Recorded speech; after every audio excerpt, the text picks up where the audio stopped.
Look at your colleagues.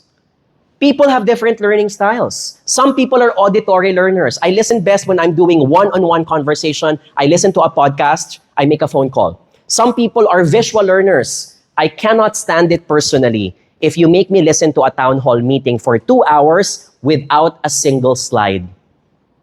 Can you relate? I'm gonna fall asleep.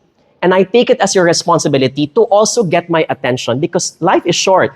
Even priests today in churches have PowerPoint slides.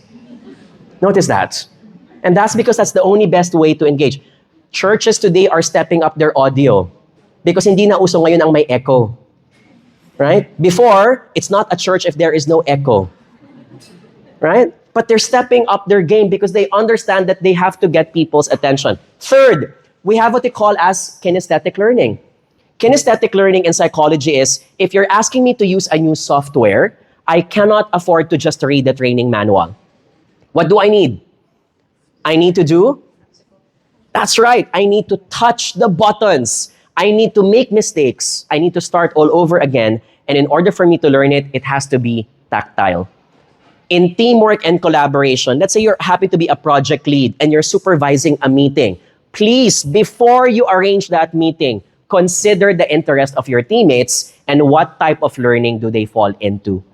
Are they auditory learners? Are they visual learners? Are they all of the three or only two of them? And you take it as your responsibility that if I want to engage and get their attention, I have to prepare more than the usual. So can I get a raise of hands? What type of learning do you think you fall into? Visual, kinesthetic as well, right?